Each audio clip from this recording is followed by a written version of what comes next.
నమస్తే అండి, welcome back to our channel. నేను మీ కావ్య రంజిత్ గౌడ్. ఎలా ఉన్నారు అందరూ?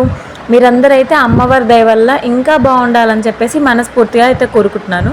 నేనైతే నిన్నటి వ్లాగ్లో చెప్పినా కదా, అక్షయ తృతీయ రోజు నేను అక్షయ పాత్రను ఎలా పెట్టుకున్నానని చెప్పేసి ఇంకో వ్లాగ్లో క్లియర్గా ఎక్స్ప్లెయిన్ చేస్తానని చెప్పేసి చెప్పినా కదా. ఈరోజు వ్లాగ్ వచ్చేసి ఇదే అనమాట.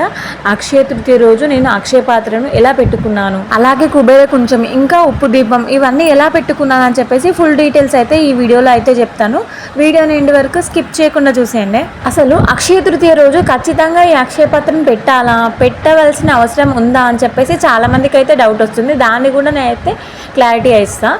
అక్షయ తృతీయ అంటే అక్షయం అంటేనే ఎప్పటికీ తరిగిపోకుండా శాశ్వతంగా ఉండేదాన్నే అక్షయం అని అంటారు కదా. అందుకే మన ఇంట్లో కూడా ఎప్పటికీ సిరి సంపదలు కానీ ఇంకా మనకుండే హ్యాపీనెస్ కానీ ఎప్పటికీ శాశ్వతంగా ఉండాలని చెప్పేసి ఈరోజు అయితే ఇట్లా చేసుకుంటే మంచి జరుగుతుందని చెప్పేసి చాలామంది నమ్మకం. ఇట్లా చేసుకుంటేనే సిరి సంపద వస్తుంది, మంచిగా హ్యాపీగా ఉంటాము, అట్లయితుంది ఇట్లయితుంది అని నేను చెప్పగానే ఇలా చేసుకుంటే మన ఇంట్లో ఉన్న నెగిటివ్ థాట్స్ కానీ నెగిటివ్ ఎనర్జీ కానీ అంతా బయటికి పోయి పాజిటివ్గా అనిపిస్తుంది అని చెప్పేసి నాకైతే అట్లా అనిపిస్తుంది. అలాగే అక్షయ తృతీయ చాలా విశిష్టమైన రోజు, చాలా మంచి రోజు అనమాట.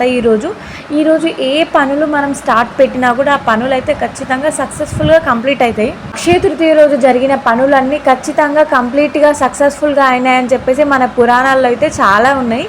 నా లాస్ట్ వ్లాగ్లో కూడా చెప్పిన వాటి గురించి. అందుకే మీరు ఎవరైనా సరే అక్షయ తృతీయ రోజు ఏదైనా పనులు స్టార్ట్ చేయాలనుకుంటే ఖచ్చితంగా ఆ రోజు అయితే హ్యాపీగా స్టార్ట్ చేయొచ్చు. మంచి ఫలితాలు అయితే ఉంటాయి కదా. చాలామంది అయితే అనుకుంటారు కదా అక్షయ తృతీయ రోజు, అనుకోవడమే కాదు కొంటారు కూడా బంగారము. అక్షయ తృతీయ రోజు బంగారం తీసుకుంటే ఇంకా ఎప్పటికీ కూడా మనం సిరి సంపత్తులతోని హ్యాపీగా ఉంటామని చెప్పేసి చాలామంది కొంచెమైనా సరే బంగారం అయితే కొంటారు. కానీ ఇప్పుడున్న రోజుల్లో బంగారం కొనడం అనేది చాలా ఈజీ విషయం అయితే కాదు కదా. బంగారం కాకుండా అమ్మవారికి ఇష్టమైన ప్రీతికర వస్తువులు అయితే ఇంకా చాలానే ఉన్నాయి. అవి తీసుకొచ్చి అవి కొనుక్కొని మనమైతే ఇంట్లో పెట్టుకోవచ్చు. అక్షయ తృతీయ రోజు అయితే ఈ అక్షయ పాత్రను నేను ఎలా అలంకరించుకున్నానో చెప్తా వినండి. ముందుగా అయితే ఏదైనా సరే చిన్న కుండను తీసుకోండి. కొత్తదైనా సరే పాతదైనా సరే, పాతదైతే దాన్ని శుభ్రంగా నీట్గా కడుక్కున్న తర్వాత దానికైతే మొత్తం పసుపుతోని నిండుగా అయితే అలంకరించుకోవాలి. కుంకుమలో కొంచెం పచ్చకర్పూరం వేసుకున్న తర్వాత శ్రీ అని రాయాలి, లేదా ఓం అని కూడా రాసినా కూడా ఏం కాదు. మీకు అలా రాయడం రాకపోతే సింపుల్గా స్వస్తిక్ అయితే అది కూడా వేసుకోవచ్చు. ఇలా కుంకుమతోని రాసిన తర్వాత అక్షయ పాత్రలో అయితే 3 సార్లు కుంకుమ 3 సార్లు పసుపునైతే అందులో అక్షయ పాత్రలను అయితే వేయాలి. ఇంకా అక్షంతలు కూడా 3 సార్లు చేతిలో పట్టుకొని 1 2 3 సార్లు అయితే అక్షంతలు కూడా వేసిన తర్వాత కల్లుప్పు ఉంటుంది కదా, కల్లుప్పు అయితే అక్షయ పాత్ర నిండా అయితే పోసుకోవాలి. కల్లుప్పు అక్షయ పాత్రలో నిండా పోసుకున్న తర్వాత ఏదైనా కొత్తది బ్లౌజ్ పీస్ ఉంటుంది కదా, ఆ బ్లౌజ్ పీస్ అయితే నీట్గా ఫోల్డ్ చేసుకున్న తర్వాత అక్షయ పాత్ర లోపలికి అయితే పెట్టుకోవాలి. ఇప్పుడు వీడియోలో చూపిస్తున్నా కదా, క్లారిటీగానే అర్థమవుతుంది అనుకుంటున్నా. క్లాత్ మొత్తం లోపల పెట్టుకున్న తర్వాత ఇంకా పసుపు కుంకుమ అక్షంతలు కూడా మళ్ళీ 3 సార్లు అయితే అక్షయ పాత్రలో వేసుకున్న తర్వాత ఇంకా ఆ తర్వాత అయితే డబ్బులు ఇంకా చిల్లరనాలు అయితే కంపల్సరీగా అందులో అక్షయ పాత్రలను అయితే కంపల్సరీగా పెట్టుకోవాలి. ఇంకా లాస్ట్కి అయితే ఫ్లవర్స్తోని పువ్వులతోని అక్షయ పాత్రను అలంకరించుకోవాలి. ఈ మొత్తం అక్షయ పాత్ర అలంకరించడం అయిపోగానే కింద ఏదైనా రాగి కానీ ఇత్తడి కానీ, మీ దగ్గర రాగి ఇత్తడి లేకుంటే స్టీల్ ప్లేట్ని కూడా మనమైతే యూజ్ చేసుకోవచ్చు. ఏదైతే ప్లేట్ తీసుకుంటున్నారో ఆ ప్లేట్లో అయితే 3 దోశలు కానీ 3 పిడుకులు కానీ బియ్యం అయితే పోసిన తర్వాత ఆ అక్షయ పాత్రను అయితే ఆ ప్లేట్లో అయితే పెట్టుకోవాలి.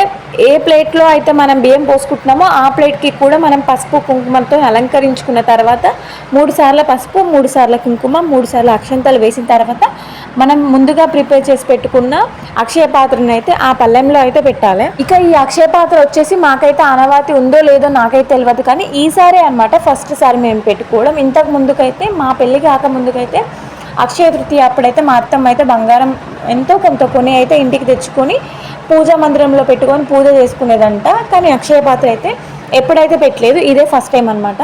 నాతో చెప్పింది ఎలా పెట్టాలని చెప్పేసి నేనైతే అదే విధంగా పెట్టుకున్నా. మీకు కూడా ఖచ్చితంగా యూజ్ అవుతుందని చెప్పేసి ఈ వీడియో అయితే షేర్ చేస్తున్నా. నేనైతే అక్షయ పాత్ర పెట్టుకోవడం కోసం వచ్చేసి రాగి ప్లేట్ని అయితే యూజ్ చేసిన. మీరైతే రాగి ఇత్తడి ఇంకా వెండి స్టీల్ ఏదన్నా ఖచ్చితంగా మీరైతే వాడొచ్చు. రాగి వెండి వాడాలని రూల్ అయితే ఏం లేదు. మీ దగ్గర ఏది అవైలబుల్గా ఉంటే దాన్ని అయితే మీరైతే వాడుకోవచ్చు. మొత్తం అక్షయ పాత్ర కంప్లీట్ అయిన తర్వాత ఆ పళ్ళెంలో పెట్టిన తర్వాత పువ్వులతో అలంకరించుకొని అమ్మవారి ముందైతే పెట్టుకొని చక్కగా పూజ చేసుకుంటే సరిపోతుంది. నెక్స్ట్ ఇంకోటి వచ్చేసి ఇదైతే రెగ్యులర్గా ఇంకేమైనా ఫెస్టివల్స్ జరిగినప్పుడు అయితే మా ఇంట్లో అయితే కంపల్సరీగా పెట్టుకుంటాం. ఇంకొంచెం దీంట్లోకి అయితే అమ్మవారికి ప్రీతికరమైన వస్తువులు అయితే నేను అన్ని ఇందులో యాడ్ చేసా. దీన్ని కూడా నేను ఎక్స్ప్లెయిన్ చేస్తాను, మీరు వినండి. రాగి, ఇత్తడి, వెండి మూడిట్లో ఏ గ్లాస్నైనా మనమైతే యూజ్ చేసుకోవచ్చు. ఆ గ్లాస్కి గోవింద నామాల్లాగా పసుపు కుంకుమలతోనైతే అలంకరించుకున్న తర్వాత ఆ గ్లాస్లో పసుపు ఇంకా కుంకుమ అక్షంతలు 3 వేసిన తర్వాత అమ్మవారికి ఇష్టమైన ప్రీతికరమైన వస్తువులు గవ్వలు, గోమతి చక్రాలు, ఇంకా చిట్టిగాజులు, తామర గింజలు, ఇంకా ముత్యాలు, పచ్చకర్పూరం, తెల్ల కర్పూరం, అలాగే పసుపు కుంకుమ ఇవన్నిటిని 4 చొప్పున అందులో అయితే యాడ్ చేసుకున్న తర్వాత ప్రతి దాంట్లో అక్షంతలు అయితే యాడ్ చేయాలి. అంటే మొత్తం ఒక్కొక్కటి 5 చొప్పున మనమైతే ఆ గ్లాస్లో వేసుకున్న తర్వాత నిండుగా అయితే బియ్యం పోసుకోవాలి.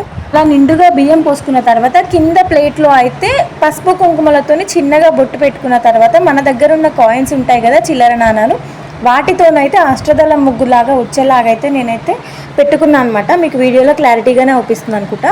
అష్టదళం ముగ్గు లాగా వచ్చేలాగా మనమైతే కాయిన్స్తోనైతే నీట్గా పెట్టుకోవాలి. అష్టదళం ముగ్గు అంటే అమ్మవారికి ఎంతో ప్రీతికరం కదా, అందుకే అలా పెట్టుకున్న తర్వాత మనం ప్రిపేర్ చేసుకున్న గ్లాస్ ఉంది కదా, ఆ గ్లాస్ని అయితే ఈ ప్లేట్లోకి అయితే పెట్టుకున్న తర్వాత ఇంకా మన దగ్గర ఉన్న డబ్బులను అయితే ఆ బియ్యంలో పెట్టుకొని పసుపు కుంకుమ ఇంకా అక్షంతలతోని అలంకరించుకున్న తర్వాత పూజా మందిరంలో పెట్టుకొని పూజ చేసుకుంటే సరిపోతుంది.